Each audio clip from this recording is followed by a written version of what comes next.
अस्सलाम वालेकुम दोस्तों, welcome to Faizan tutorial channel. दोस्तों, इस वीडियो के अंदर मैं आपको पेपाल के बारे में गाइड करूंगा कि हमें क्या पाकिस्तान में रहते हुए पेपाल का अकाउंट क्रिएट करना चाहिए या नहीं करना चाहिए।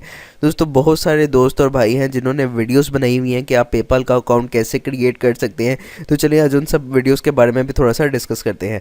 तो दोस्तों, सबसे पहला सवाल यह है, should I create PayPal account और नोट। दोस्तों, अगर आप पाकिस्तान में रहते हैं तो मेरा मशवरा आपको यही है कि आप पाकिस्तान के अंदर रहते हुए पेपाल का अकाउंट क्रिएट ना करें। दोस्तों, कुछ तरीक़ेकार ऐसे हैं जिनसे आप पेपाल का अकाउंट क्रिएट कर सकते हैं और कुछ ऐसे हैं कि जिनसे आप यूज़ भी कर सकते हैं, लेकिन आप उस तरह से यूज़ नहीं कर सकते जैसे कि अगर एक कंट्री में एक अकाउंट अलाउ हो उस वक्त इंसान यूज़ कर सकता है। मतलब कि इसके अंदर आपको बहुत सारे मसले मसाइल और प्रॉब्लम्स का सामना करना पड़ेगा। दोस्तों, पाकिस्तान में रहते हुए पेपाल अकाउंट क्रिएट करने के डिफरेंट तरीके हैं, मैं ये सारे ही इस वीडियो के अंदर डिस्कस करूंगा। दोस्तों, सबसे पहला तरीक़ाकार तो मैं आपको ये बताता हूं जो कि एक बेहतर तरीका है कि अगर आपका कोई रिश्तेदार किसी ऐसी कंट्री में रहता है जहां पर पेपाल अवेलेबल है, तो आप अपने उस रिश्तेदार को ये बोल सकते हैं कि आप मेरे अपने नाम के ऊपर एक पेपाल का अकाउंट क्रिएट करके मुझे दे दें। अब हो सकता है कि जो आपका रिश्तेदार है वो वहाँ पर पेपाल यूज़ ना करे, उसको पेपाल यूज़ करने की ज़रूरत ही ना हो, तो वो अपने नाम का पेपाल बनाकर आपको दे सकता है। लेकिन दोस्तों, ये कोई एक अच्छा मेथड नहीं है। मैं इसको एक अच्छा मेथड एक तो इसलिए नहीं समझता कि वो अकाउंट आपके नाम पर नहीं होगा, आपका जो रिश्तेदार है उसके नाम पर होगा, और दूसरा मैं इस मेथड को इसलिए अच्छा नहीं समझता क्योंकि अगर सपोज़ कर लें आपका वो जो रिश्तेदार है वो समझ लें कि यूएई में रहता है, तो यूएई में वो रहते हुए आपको यूएई बेस्ड पेपाल बना कर देगा। लेकिन यूएई बेस्ड पेपाल का नुकसान आपको ये होगा कि उसके साथ सिर्फ और सिर्फ यूएई का बैंक ही अटैच होगा। मतलब कि अगर आपके पास पेमेंट आ जाएगी वो आपके पेपाल के अकाउंट में पड़ी रहेगी, वहाँ से आप उसको विड्रा भी सिर्फ यूएई के बैंक अकाउंट में ही कर सकेंगे। मतलब कि जिस कंट्री का भी पेपाल आपके पास होगा उसके साथ बैंक अकाउंट सिर्फ उसी कंट्री का अटैच होता है। ये एक बड़ा प्रॉब्लम है। इस लिहाज से अगर हम बात करें तो अगर आपको कोई रिश्तेदार यूएस में रहता है तो यूएस बेस्ड पेपाल आप उसे बनवा सकते हैं और उसके साथ आप पेयोनीर का बैंक अटैच कर सकते हैं। लेकिन दोस्तों, ज़रूरी नहीं होता कि आपका अगर कोई रिश्तेदार है तो वो यूएस में ही रहता है। उसके अलावा दोस्तों, आप अगर उस पेपाल से पैसे निकालना चाहते हैं तो उसका एक तरीका ये भी हो सकता है कि आप वो जो डॉलर्स हैं आपके पेपाल के अकाउंट में पड़े हुए हैं उनको आप किसी एजेंट को सेल कर दें। एजेंट को सेल करके आप उनके बदले में कुछ पैसे ले सकते हैं।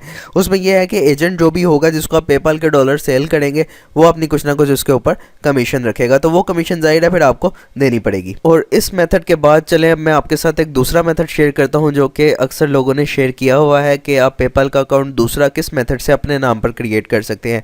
दोस्तों, दूसरा मेथड ये है कि आप एक यूएस बेस्ड पेपाल क्रिएट करें। उसके लिए आपको एक यूएसए का फ़ोन नंबर चाहिए जो कि आपको एक ऐप के थ्रू मिल जाएगा, टेक्स्ट नाउ ऐप। इससे रिलेटेड एक वीडियो मेरे चैनल के ऊपर भी मौजूद है। आप टेक्स्ट नाउ ऐप यूज़ करते हुए एक यूएस का फ़ोन नंबर हासिल कर सकते हैं। उस फ़ोन नंबर के ज़रिए और ईमेल एड्रेस के ज़रिए, इन दो चीज़ों के ज़रिए आप एक US based PayPal account create कर सकते हैं। दोस्तों, पेपाल अकाउंट क्रिएट करना तो बड़ा ही आसान होगा, उसको आप फिर यूज़ करेंगे। लेकिन इस तरह से क्रिएट किए हुए पेपाल का आपको सबसे बड़ा मसला ये होगा कि वो अकाउंट आपका किसी भी टाइम पर लिमिटेड हो सकता है। मतलब ये कि अगर आप बाहर से कोई पेमेंट मंगवाते हैं, आपको कोई पेमेंट आती है या आप उसके साथ कोई बैंक अटैच करते हैं, जैसे कि आप उसके साथ कोई यूएस बेस्ड बैंक अटैच करते हैं जैसे कि पेयोनीर का अकाउंट है, तो अगर आपके अकाउंट से कोई भी सस्पिशियस एक्टिविटी होती है, उनको ज़रा सा भी शक होता है, तो वो आपके अकाउंट को फ़ौरन से लिमिटेड कर देते हैं। और उस लिमिट को रिमूव करने के लिए वो बोलते हैं कि आप ये 3 काम करें। मेरे अपने अकाउंट के साथ ये हो चुका है। मैंने बिल्कुल इसी तरीके से अपना पेपाल का अकाउंट क्रिएट किया था। फ़ोन नंबर मैंने यूएसए का यूज़ किया था जो कि टेक्स्ट नाउ ऐप से था, ईमेल एड्रेस यूज़ किया था और बैंक अकाउंट मैंने अपना पेयोनीर वाला अटैच कर दिया था। तो वो ये 3 काम आपको करने को बोलते हैं। पहला काम पासवर्ड चेंज, ये तो आप चलें कर लेंगे। दूसरा, वेरीफाई दी बैंक अकाउंट, जो बैंक अकाउंट आपने अटैच किया वो दोबारा से वेरीफाई कर देंगे, ये भी कोई मसला नहीं है, ये भी हो जाएगा। लेकिन जो तीसरा नंबर है, प्रोवाइड गवर्नमेंट आईडी, इसके अंदर जाकर आप फंस जाएंगे। अगर आपने यूएस बेस्ड पेपाल क्रिएट किया हुआ है तो आपसे वो यूएस बेस्ड आइडेंटिटी मांगेंगे। मतलब आपने जिस भी कंट्री का पेपाल क्रिएट किया हुआ है आपसे वो उसी कंट्री की आइडेंटिटी कार्ड मांगेंगे। अगर आप कहते हैं कि मैं यहाँ पर पाकिस्तानी आईडी कार्ड दे दूँ और वो मेरा अकाउंट अप्रूव कर देंगे, तो ऐसा नहीं होगा। पाकिस्तानी आईडी कार्ड देते ही आपके अकाउंट को वो टोटली लिमिटेड कर देंगे। उसमें फिर नुकसान ये होगा कि आपकी जो पेमेंट है वो पेपाल के अंदर स्टक हो जाएगी और इस तरह का एरर आपको वहाँ पर देखने को मिला करेगा। उसके बाद दोस्तों, अगर पेपाल वाले आपका अकाउंट हमेशा के लिए ब्लॉक कर देते हैं तो आपके जितने भी डॉलर्स उस अकाउंट के अंदर पड़े हुए हैं वो सारे के सारे फ्रीज़ हो जाएंगे फॉर 180 डेज़।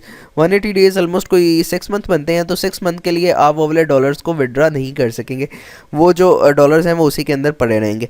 फिर 6 मंथ्स के बाद पेपाल वाले आपको एक मेल सेंड करेंगे।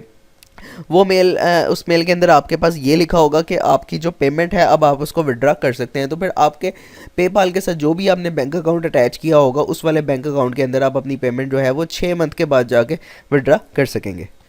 तो दोस्तों ये बहुत बड़ा प्रॉब्लम है अगर आप यूएस बेस्ड या किसी और country based PayPal account Pakistan में रहते हुए क्रिएट करते हैं। आप किसी ना किसी दिन किसी ना किसी ट्रांजैक्शन के टाइम पर पकड़े ही जाते हैं और फिर आपसे वो आईडी कार्ड मांग लेते हैं।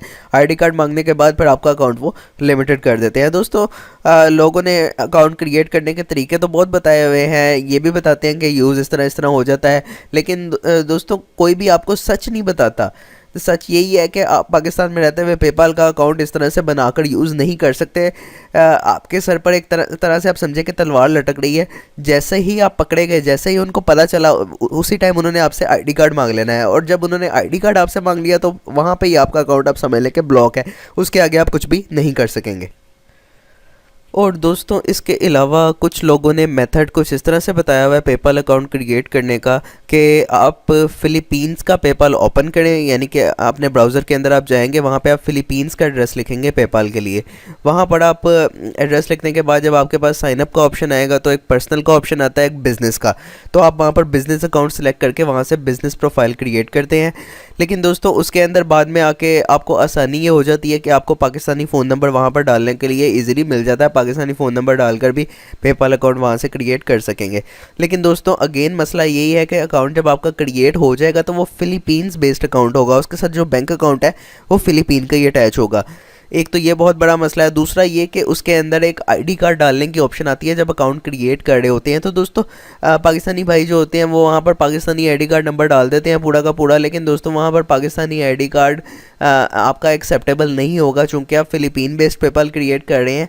तो वो आपका आईडी कार्ड नंबर डल भी जाएगा, सेव भी हो जाएगा, लेकिन जब कभी आपका अकाउंट लिमिटेड हुआ, जब कभी वो आप पकड़े गए तो उन्होंने आपसे आईडी कार्ड मांग लेना है। पाकिस्तानी आईडी कार्ड भेजते ही उन्होंने फ़ौरन से आपका जो अकाउंट है उसको ब्लॉक कर देना है और लिमिटेड कर देना है। तो दोस्तों ये सब बातें बताने का मकसद ये था कि बहुत सारे हमारे यूट्यूबर हैं जो कि लोगों को गुमराह कर रहे हैं, लोगों को बोल रहे हैं कि आप अपना पेपाल का अकाउंट इस तरह से क्रिएट करें। तो ये लोग गलत कर रहे हैं। दोस्तों आपकी जो पेमेंट है पेपाल के अंदर इस तरह से स्टक हो जाती है और आप बहुत ज़्यादा हर्ट होते हैं कि मेरी इतनी पेमेंट थी और ये इस तरह से पेपाल के अंदर स्टक हो गई है। तो दोस्तों अगर आपने पेपाल अकाउंट यूज़ करना है तो उसके जो लीगल मेथड है उनको यूज़ करें, जैसे कि आप अपने किसी रिलेटिव का लेकर यूज़ कर सकते हैं। दूसरा एक और लीगल मेथड ये है कि आप किसी से पेपाल अकाउंट जो है वो किसी एजेंट से परचेज़ कर सकते हैं। कोई एजेंट अगर आपको सेल करता है, लेकिन उसके लिए आपको इस चीज़ का ध्यान रखना है वो एजेंट दो नंबरी करने वाला ना हो, आपको धोखा देने वाला एजेंट ना हो। अगर आपको ट्रस्टेड एजेंट कोई आपको पता है तो उससे आप पेपाल का अकाउंट लेकर यूज़ कर सकते हैं। उसके बाद दोस्तों बात करते हैं कि आजकल ना मैं अक्सर देखता हूँ फेसबुक के ऊपर एड्स चल रही होती हैं कि पेपाल के अकाउंट सेल करने से रिलेटेड। लोग पाकिस्तानी पेपाल बनाकर आजकल सेल करना शुरू कर दिया लोगों ने। तो दोस्तों मैंने कभी है इस तरह के लोगों के साथ काम तो नहीं किया, लेकिन मैं आपको सजेस्ट यही करूँगा कि ऐसे लोगों से आप पेपाल का अकाउंट कभी भी ना ख़रीदें। अगर पेपाल का अकाउंट जो आपको मिल रहा है वो अगर किसी और ने क्रिएट किया हुआ है तो ज़रूर उसने कहीं ना कहीं पे कोई ना कोई ऐसा मेथड ज़रूर रखा होगा कि वो आपका अकाउंट ख़ुद भी एक दफ़ा साइन इन कर सके। और आपके अकाउंट में अगर ज़्यादा डॉलर पड़े हैं तो ऐसा भी हो सकता है कि वो आपके अकाउंट के जो डॉलर्स हैं उनको चुरा सके। तो दोस्तों पेपाल ये जो पेमेंट वाले अकाउंट होते हैं, चाहे पेपाल हो या कोई भी हो, ये वाले अकाउंट आपके हमेशा अपने ही होने चाहिए। ये वाले अकाउंट आपको कभी भी किसी से ख़रीद कर इस्तेमाल नहीं करने चाहिए। तो दोस्तों ये एक मैंने डिटेल्ड वीडियो इस बारे में बनाई है। तो दोस्तों मैंने एक ये डिटेल्ड वीडियो इस बारे में बनाई है, जो मालूमात मेरे पास थी, जो मेरा एक्सपीरियंस था पेपाल के हवाले से, मैंने वो सारा का सारा आपके साथ शेयर किया है। तो दोस्तों अगर आपको कोई बात मेरी इस वीडियो के अंदर बुरी लगी है तो मैं आपसे माजरत चाहता हूँ। दोस्तों इस वीडियो को देखने का बहुत बहुत शुक्रिया। अपना ख्याल रखिएगा। अल्लाह हाफिज़।